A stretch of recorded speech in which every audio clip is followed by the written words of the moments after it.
ఇన్నాళ్ళు జగన్మోహన్ రెడ్డి మూడు ముక్కలాట ఆడి రాష్ట్రాన్ని అధోగతి పాలు చేసి మనకి ఇప్పుడు రాజధాని అనేది లేకుండానే మ్యాపింగ్ లోనే లేకుండానే చేశాడు. అట్లాంటిది ఈ రోజు కూటమి ప్రభుత్వం వచ్చి ఆ మ్యాపింగ్ కోసం ఇవాళ ఎంత అయితే పాదయాత్ర చేసి లోకేష్ బాబు దానికోసం కృషి చేశాడు, అమరావతి రాజధాని రైతుల ఆవేదనల్ని ఆక్రందనల్ని ఆడవాళ్ళని కొట్టిన దాన్ని మొత్తాన్ని ఎట్లయితే ఆయన కళ్ళతో గమనించి ఈ రోజు దానికోసం చట్టబద్ధత చేసి మనకు పెట్టుబడులు రావడానికి కూడా దానికి మంచి సంకల్పం ఒకటి చేశారు. దాని బట్టికి మాత్రం మంచి పరిణామంగా నేనైతే మాత్రం భావిస్తున్నాను.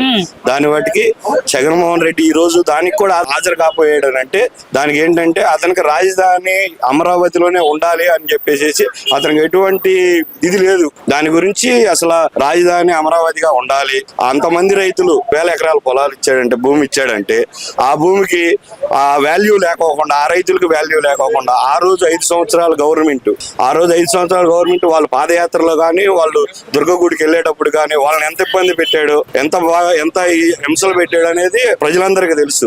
కాబట్టి దాన్ని ఈ రోజు చట్టబద్ధత చేయడం అనేది మాత్రం న్యాయపరంగా అందరూ హర్షించే విషయం అని నేను భావిస్తున్నాను. మన రాజధానికి పెట్టుబడులు రావాలన్నా కానీ ఈ రోజు అన్ని కంపెనీలు వచ్చినాయి, అన్ని వచ్చినాయి, ఎక్కడి నుంచి వచ్చినాయి అనేది మాత్రం ఒకసారి ఆలోచించుకోవాల్సిన విషయమే.